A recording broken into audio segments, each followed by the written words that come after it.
while, governments may just about hold the line that Iran is, a threat, the demonization of Israel proceeds apace because it is framed as the expression of the highest form of moral sensibility, whereas in fact it is the lowest form of lies and blood libels and incitement to murder, and the demonization and dehumanization of an entire people, which goes against everything that the so-called progressive liberal West thinks it believes in. It's standing for precisely the opposite. Now, I take great comfort in the fact that there are, as I say, millions of people in Britain and around the world who do get this. They may not think about it in the sort of abstract conceptual way that we're talking, but they get it instinctively. And unfortunately, they don't have political or cultural leadership. And so that's the difficulty that we're facing. Yeah, that is so true. When I do talks, and I'm sure you have a similar experience, you often meet people who are exactly as you describe. They don't write books about this, they don't write articles, they're not on TV, but they have an instinctive appreciation of exactly the points you're making there. I think those people are heroic, because anyone who can withstand that nightly pressure from the BBC to be anti-Israel, that in itself is a heroic thing to be able to do. That shows real moral resolve to be able to withstand that kind of pressure, which is just relentless. I did want to talk to you about the knock-on effect of all of this stuff for Jewish people in the West. So we'll come back to Israel in a second, but, I want to ask you about the anti-Semitism crisis, which in my mind is the worst outburst of racism of my lifetime. I mean, it is just extraordinary what's happening now in the West. And we've seen Jews in America, people outside a Jewish institution being shot dead. We've seen Jews being set on fire. They're burning Jews again. This is what's happening in Colorado, in the United States. And of course, there have been daily attacks and forms of abuse across Europe as well. Really extraordinary stuff. The so-called anti-racists aren't talking about it. If anything, they're making excuses for it. The so-called anti-fascists don't seem particularly perturbed by this resurgence of fascistic sentiment. That's getting really bad, isn't it? And it does seem to me to be a consequence, or to at least have a very close relationship with the relentless demonization of the Jewish nation. Absolutely. One has legitimized the other. They are symbiotically connected. The demonization of Israel, which we've obviously just been talking about, one of the notable things about that is that there is no other people, nation, cause on earth which is subjected to this. It is a unique singling out. And the point about anti-Semitism is that it's not another kind of racism. It's not just another kind of prejudice. It is unique. It has unique characteristics. And those unique characteristics we are finding in the treatment of Israel. The unique characteristics include not just, loathing of Jews as a group, not even hatred of Jews as a group. It's an investing of Jews as a group with a positively demonic character, that they have a power to hijack events in the world to their own interests and to the disadvantage of everybody else, that they are uniquely cruel and callous and self-interested, that they are simultaneously powerful and ridiculous and loathsome and rubbish, but it's a paranoia, and so those are some of the characteristics which tell, and those things are all true of so-called anti-Zionism and anti-Israelism. Yeah, there is no other people on earth who are told that they are not entitled to want a homeland of their own, that the very act of wanting it is itself a form of prejudice. I mean, this is completely unique as a perverse and bizarre and absurd point of view. So the uniqueness is one giveaway that the two are connected. But then there is this idea that all Jews are responsible for what happens in the state of Israel, even though there are so many Jews who have nothing to do with Israel, who are not interested in Israel. And it's only if you are a Jewish person, you have to prove that you are entitled to be free of prejudice if you dump on Israel and go along with the lies. Yeah. And that's what's been happening. And I think that, this is part of what I've written in my book, The Builder's Stone, trying to unravel all of this and make sense of it. But if you look at the extreme pathological nature of the reaction to October 7, you look at the people who tore down the posters of the hostages. They weren't tearing down posters advertising the Israel Defense Forces. They weren't advertising, come and have a holiday in Tel Aviv. They were tearing down pictures of babies and children and women and men who everyone knew had been kidnapped by bloodthirsty people who had done these terrible things in raping and beheading and burning alive, and were probably doing something very similar to these unfortunates who are being kept underground. So these were victims many times over, as it were. And they were being torn down by people whose faces were convulsed with hatred and rage, torn down with their fingernails. Mm. And it seemed to me that it was a kind of metaphorical and physical expression of what we're seeing in this, as you correctly say, the greatest, the most widespread and vicious outbreak of anti-Semitism, really probably in history, given the scale of it.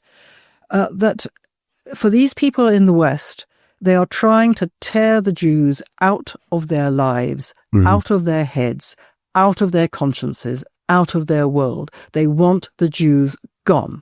Now, why do they want them gone?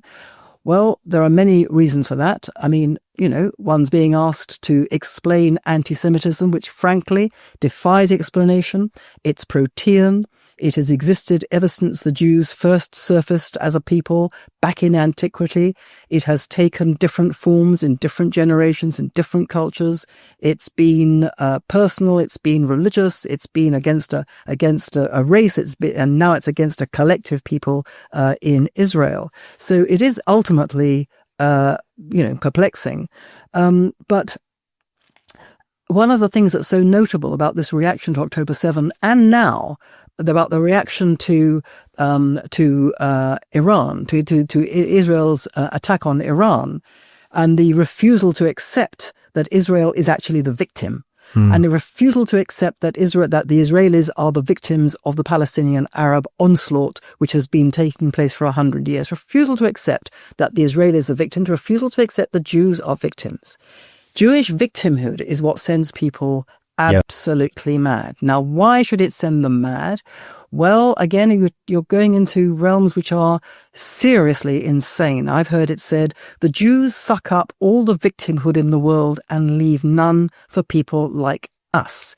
What on earth does that mean? It means that, the Holocaust was so enormous, none of us can compete with that. Well, it's not a competition. We can all be victims and nevertheless accept, the Holocaust was a unique thing of unique awfulness. It doesn't mean that you can't be a victim. But then a further question arises, which I have pondered. Okay, it's crazy. They think that, they can't be victims because we have all the victimhood. All right. Why do they want to be victims? Why should anyone want to be a victim? And then you get to the root of this, and the root of it is even blacker than anyone might think. Because why do they want to be a victim? Well, because it's not nice to be a victim. It means that, someone's being horrible to you, someone's attacking you, you might get hurt. Why would anyone want to be a victim? Because as a victim, you cannot be held responsible for anything you do. Mm-hmm. Anything that happens, anything that you do, if you attack somebody, it's not your fault. You're driven to it by the powerful group. You are powerless because you're a victim. Because you're a victim, you are powerless. Therefore, the person that you've attacked, if he's in a power group, it's his fault. So there's that going on. Okay, so they want to be free of moral responsibility. Okay, but there's something even worse than that. Because What do they think, therefore, about the Jews? They think that anti-Semitism lets the Jews get away with it by pretending to be victims. Oh, really? What is it that the Jews' victimhood or professions of victimhood, what is it that the Jews get away with precisely?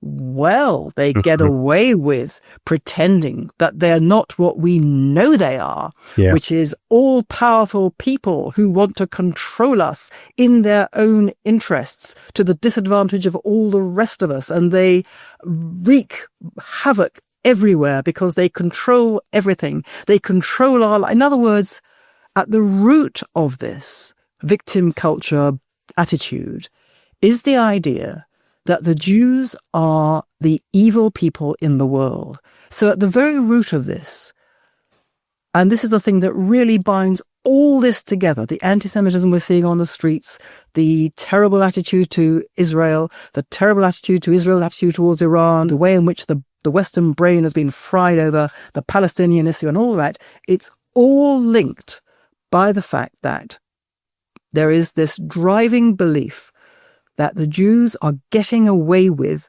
trying to pretend that they're not the evil people we think they are. In other words, it's systemic, it's endemic, it is civilizational, and it will destroy the West. It will destroy the West because here's the thing. Israel is fighting for its life because it believes in life, because it believes in itself. It wants to live, and it's determined to live because it understands that it has no alternative, but also because it loves what it is. It loves the Jewish people. It loves Judaism. It loves the state of Israel as the national vehicle for a way of life that it thinks will bring good to the world. And so it wants to live. And the West, in turning against the Jews, has turned against the Jewish part of itself because Jewish values lie at the very bottom, the very core of Western civilization. And it's turning against goodness in favor of evil, and it will destroy itself. It's already destroying itself. It's dying out. It's not having babies. It's not replacing itself as a culture. It's now going to tear itself apart. It's setting group against group inside itself. Because it's denied all the values that have kept the West together and kept the Western cultural show on the road. So, in Israel, Israel is fighting and it will win and it will survive and it will become a regional power. And I think the leader of the free world, actually, because Britain has departed from any claim to stand for anything good now. And America is riven. Okay, we've got President Trump, who is, a loose cannon, to put it mildly. America is riven down the middle, really, divided down the middle between people who want the West to survive, want America to survive as a Western nation, people who don't. So, that's sort of work in progress. We don't know how that's going to end. But America, nevertheless, has basically abdicated its role, very noisily abdicated its role as leader of the free world. President Trump says, don't care about Europe anymore, has to look after itself. We only care about America. Okay. So, where's the leader of the free world? It's Israel. Israel is fighting Iran on its own at the moment. Okay, it's being defended by America. Sure. It needs that. Absolutely. But it took the risk. It is paying with its own Israeli blood for the fight that it's waging on behalf of the free world, on behalf of itself, obviously, but on behalf of the free world, against an Iran that threatens the free world. Israel is paying in its own blood for this. The West, America is not, Britain is certainly not, France is certainly not. And Israel is going to become literally the leader of freedom in the world. As a result of this, and the West is going to continue to tear itself apart because it has taken the side of evil against good.